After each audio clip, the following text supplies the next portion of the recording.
Ya, lupa nggak di record tadi. Barangkali nanti digunakan, diperlukan. Oke, sekarang sudah. Jadi sekali lagi, jadi proses berpikir di dalam aljabar abstrak tadi yang namanya abstraksi dan generalisasi. Tadi kita sudah misalkan dari himpunan tadi, himpunan yang ya walaupun abstrak tapi kemudian bagi kita sudah menjadi konkret. Ini memiliki aksioma-aksioma yang sama. Oke, keempatnya punya aksioma, misalkan tertutup. Ya, keempatnya punya, kemudian asosiatif juga, identitas. Nah, tertutup asosiatif identitas invest ini kemudian kita gunakan untuk membangun sebuah struktur baru, ya struktur abstrak secara umum. Katakanlah himpunan G dengan operasi biner bintang. Ya, kalau memenuhi keempat aksioma itu maka disebut grup. Nah, proses ini yang kemudian kita sebut sebagai abstraksi. Itu. Nah, selanjutnya, selanjutnya kita kemudian yang kita analisis adalah yang ini, struktur abstrak ini, grup abstrak ini yang kita analisis, yakni misalkan apa? Oke, dalam sifat-sifat memenuhi empat sifat tadi, maka ini bisa diturunkan sifat-sifat baru misalkan, ya, bisa diturunkan sifat-sifat baru dari seperti misalkan apa? Ketunggalan identitas misalkan. Oke, jadi sehingga ada sifat baru lagi muncul, yakni ketunggalan identitas. Ketunggalan identitas. Jadi di dalam setiap himpunan, elemen identitasnya itu hanya satu, tidak ada yang lain. Ya, ini. Nah, ketunggalan invest ini bisa kita buktikan dengan menggunakan apa? Dengan menggunakan kontradiksi, gitu ya, konsep kontradiksi. Contoh misalkan. Biasanya kalau misalkan kontradiksi, nah kita akan ini apa? Akan menyangkal ini ya, menyangkal. Jadi artinya bagaimana kalau tidak tunggal? Ya. Jadi misalkan pernyataan elemen identitas dalam suatu grup itu adalah tunggal, tidak ada yang lainnya. Nah, akhirnya kita menyangkal. Andai, ya, andai tidak tunggal bagaimana? Nah, sehingga kita misalkan andai tidak tunggal.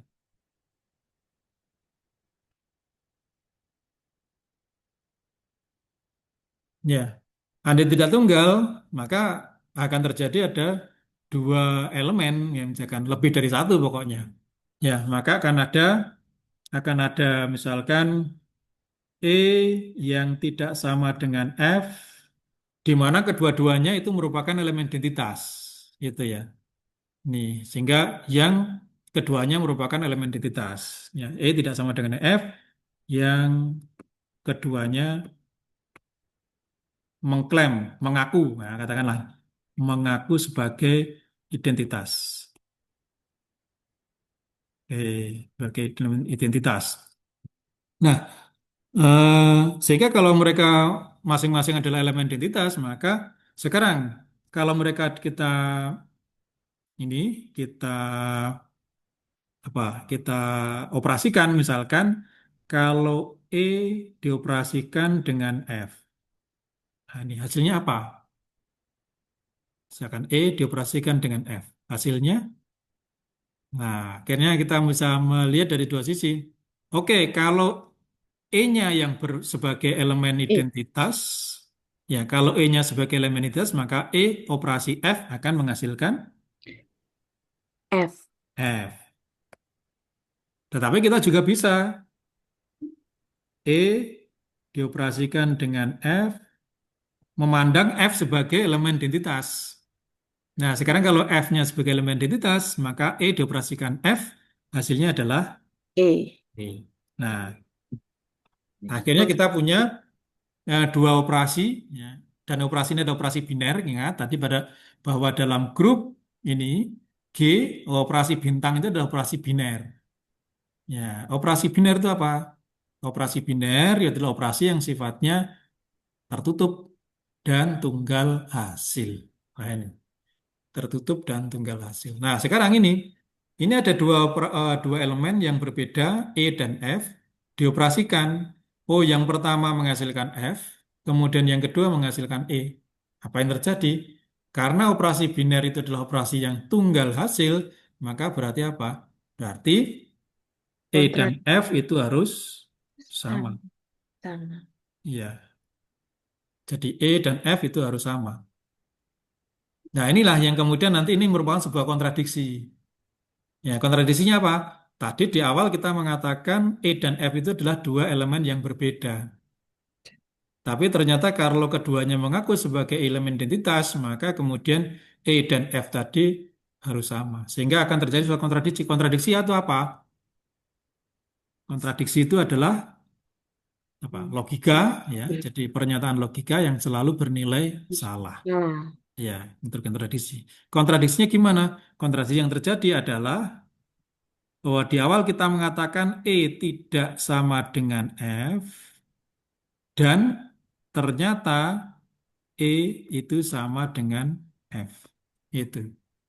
Jadi ini bentuk kontradiksi ya. Jadi P dan tidak P. Nah, P dan tidak P misalkan seperti itu. Jadi kalau misalkan ini salah, ini benar. Nah, benar dan salah, salah dan nah, benar salah. Sehingga nah, nah, hasil akhirnya selalu salah. Dan inilah yang kemudian kita sebut sebagai kontradiksi. Terjadi kontradiksi di sini. Ya, jadi ini terjadi kontradiksi yang selalu bernilai salah. Ya, jadi kalau misalkan ini benar, ini pasti salah. Yang di sini salah, ini pasti benar. Dan kalau diapit dengan tanda dan di sini, maka selalu nilai akhirnya adalah salah. Sehingga terjadi suatu kontradiksi. Ya, jadi kalau tadi kita mengandaikan elemen identitas tadi tidak tunggal, maka akan muncul suatu apa kontradiksi di mana ini ya E sama dengan F dan E tidak sama dengan F dan E sama dengan sama dengan F F. gitu ya. Ini ada kontradiksi.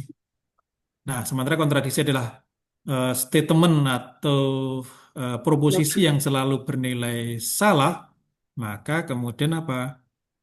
Oh, karena kita kepentok satu pada satu yang apa salah gitu ya, maka apa? Oh, berarti awalannya tadi yang salah gitu ya. Jadi pengandaian kita bahwa Hmm. elemen identitas tidak tunggal itu adalah sebuah pernyataan yang salah. Salah. Ya, maka yang benar apa? Yang benar adalah negasinya gitu ya. Jadi kalau pernyataan itu salah, maka yang benar negasinya. Maka pengandaian elemen identitas tidak tunggal itu adalah pernyataan yang salah, maka yang benar adalah elemen identitas adalah tunggal. Tunggal. Begitu. Ya, ini jadi ini yang Tunggal. apa? Nah, akhirnya apa?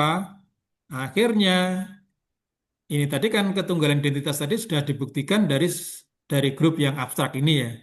Ini. Nah, akhirnya begitu ketunggalan identitas tadi apa kita munculkan ya, jadi muncul seperti ini, maka aksioma identitas ini kemudian kita kembalikan lagi ke sini. Itu, sorry, ini aksioma identitas tadi kita kembalikan lagi ke sana. Itu. Jadi yang ini adalah proses generalisasi. Ya, generalisasi. Jadi itu. Jadi sehingga apa? Ya kita nggak perlu lagi apa membuktikan untuk setiap himpunan ini kalau elemen identitasnya tunggal tidak perlu. Tapi eh, dari sini sudah terbukti sudah ya identitas elemen identitas sudah tunggal sehingga di dalam himpunan bilangan bulat terhadap operasi jumlahan elemen identitasnya hanya satu yakni nol. Di dalam bilangan real juga demikian, operasi penjumlahan identitasnya juga hanya satu, yakni nol. Di Nol. sini juga demikian, elemen identitasnya hanya tunggal, yakni Matrik matrik nol. 0000 dan seterusnya. Itu. Dan itu adalah satu-satunya, ya kan? Kita nggak perlu lagi mencari yang lain di sini. Di sini pun juga di himpunan bilangan bulat kita tidak perlu mencari adakah bilangan bulat yang lain yang apa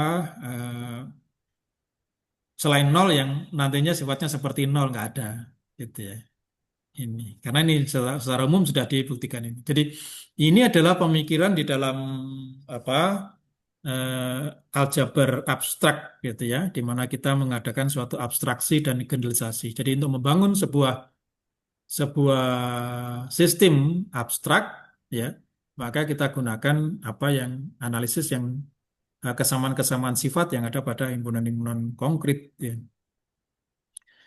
Nah, kemudian konsep abstrak tadi, sistem abstrak tadi yang kemudian kita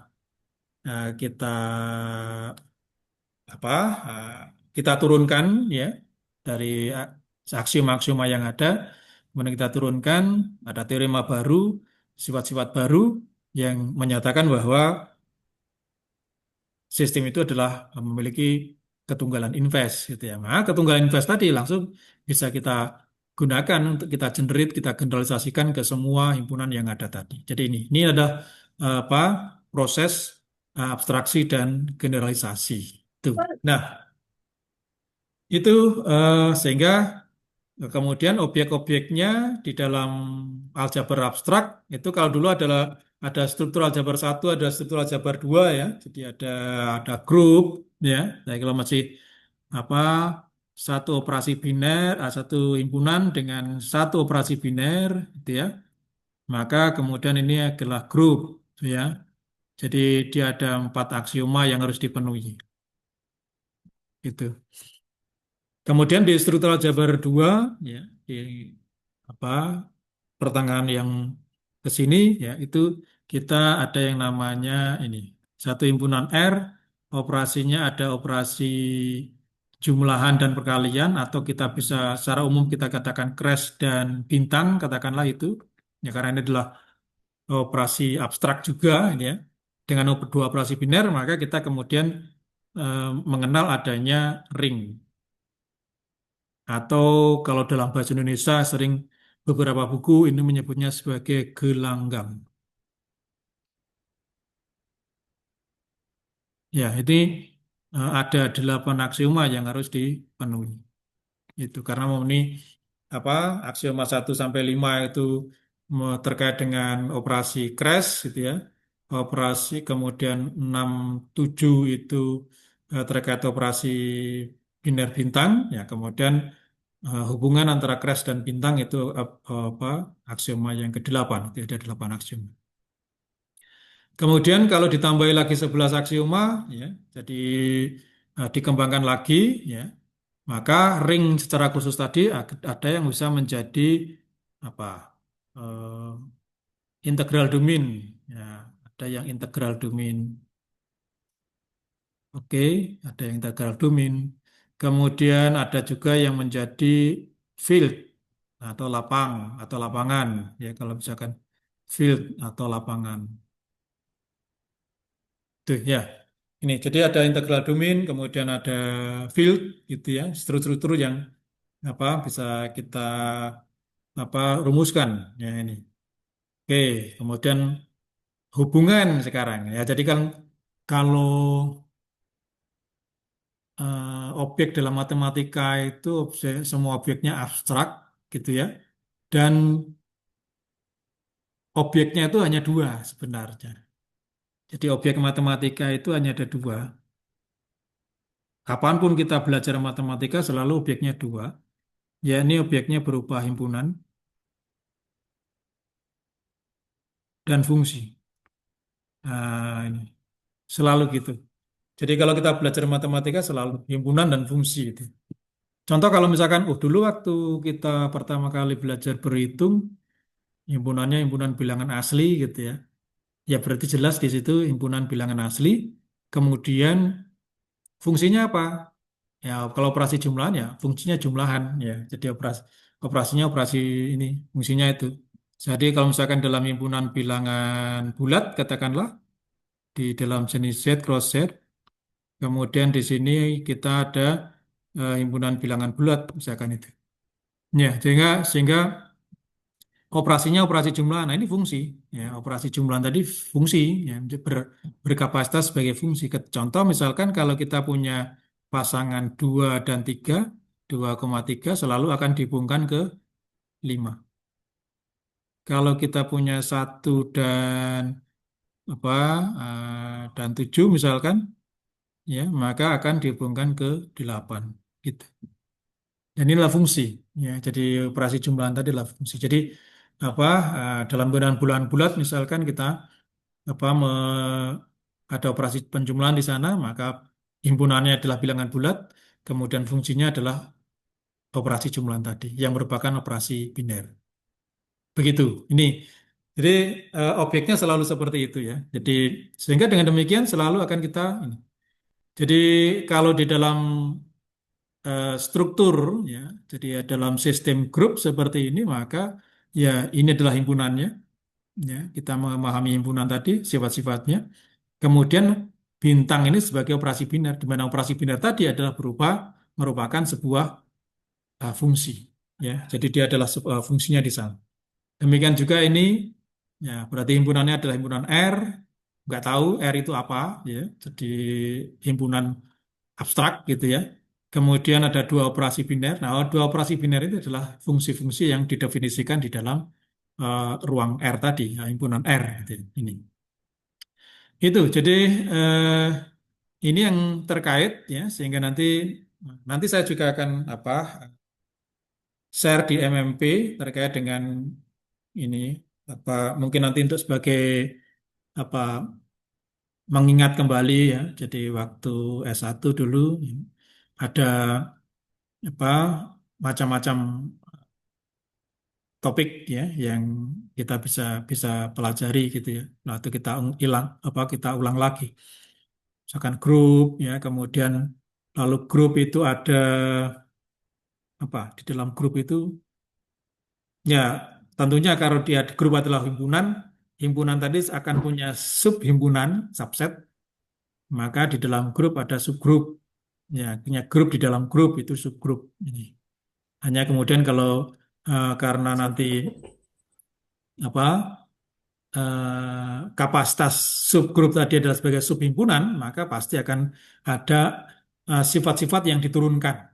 Ya, jadi contoh misalkan sifat-sifat asosiatif itu diturunkan, ya ini sehingga kalau kita punya subset untuk menjadi subgrup, maka sifat yang langsung diturunkan tadi sudah tidak perlu lagi dibuktikan. Ya. Jadi misalkan apa contoh kalau misalkan oke ini adalah katakanlah G grup. Nah, G operasi biner bintang itu adalah grup. Kemudian katakanlah H ini adalah subgrup. Ya, maka akan kita bisa gambarkan di dalam diagram Venn-nya ini adalah G-nya, ini adalah H. Itu ya. Seperti itu. H itu di dalam G. Nah, grup itu pasti memenuhi 4 aksioma. Tertutup, asosiatif, ada elemen identitas, dan setiap elemen punya inverse. Gitu ya. Ya, maka kita untuk menyebutkan H itu sebagai subset pada G, misalkan, ya agar H bisa disebut sebagai subgrup G, ya maka berarti H itu harus merupakan grup ini. Nah, berarti harus memenuhi 4 aksioma tadi. Ya, tetapi aksioma grup itu, ya, jadi aksioma grup tadi ada yang tertutup, ya, ada yang asosiatif, ya, asosiatif. Identitas. Kemudian ada identitas, itu. Ada yang inverse. Inverse. Nah, jadi ada 4 aksioma ini yang bisa kita golongkan ke dalam ke dalam 2 kelompok kategori.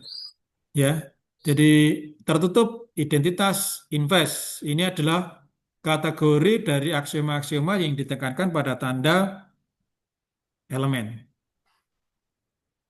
Sementara asosiatif itu adalah kelompok aksioma yang ditekankan pada tanda sama dengan gitu ya. Jadi artinya kalau ya yang penting pokoknya kalau kita punya A bintang B bintang C ini akan sama dengan A bintang B dulu, kemudian kita bintang C, misalkan seperti itu.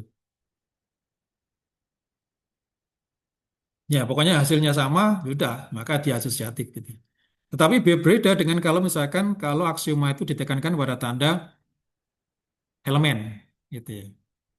Jadi pertama kata tertutup. Kalau misalkan A elemen pada G dan B elemen pada G, apakah A dioperasikan dengan B juga elemen pada G? Nah, ini yang jadi permasalahan. Kalau jawabannya iya, maka betul itu tertutup. Ya, sifatnya. Identitas. Nah, identitas. Oke, kita punya identitas. Jangan katakanlah identitas tadi E. E itu berada di dalam G. Ya, karena identitas di dalam himpunan G, maka dia adalah identitas dari G. Ya. Nah, kemudian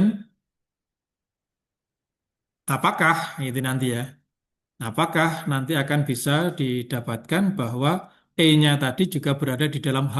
Ya, ini. Jadi apakah E itu berada dalam H? Itu. Jadi itu ya ini. Ini yang apa? Yang terkait ya, dengan itu. Apakah E itu berada di dalam H? Nah, itu ya mungkin E-nya ada di sini. Ya betul, elemen identitas ada di situ. Ya misalkan di sini. Tapi kan kalau E-nya tidak berada dalam H kan berarti ini. H-nya tidak bisa menjadi subgrup itu. Jadi artinya E-nya juga nanti harus berada di sini. Jadi supaya H itu merupakan elemen identitas, maka E-nya juga harusnya di dalam H seperti itu. Invest. Nah, apakah apa setiap elemen itu punya invest? Ya, jadi kalau misalkan oh di dalam G ya A itu elemen G, kemudian investnya juga berada dalam G, gitu. Nah, sekarang kalau misalkan ada B di dalam H, otomatis B dalam G, otomatis B juga punya invest. Tapi apakah investnya juga berada di dalam H? Bisa jadi investnya ada di luar. Nah, tetap berada di dalam G, tetapi di luar H. Maka kalau seperti itu, H tidak bisa menjadi subgrup ini.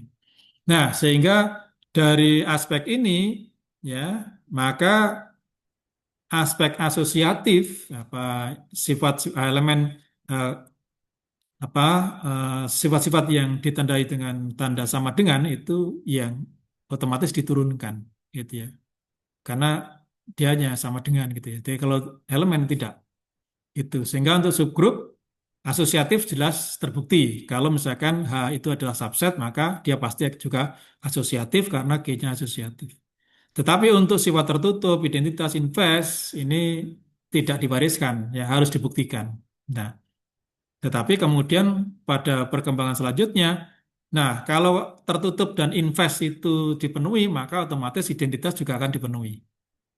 Begitu. Sehingga akhirnya tinggal dua aksioma yang harus dibuktikan.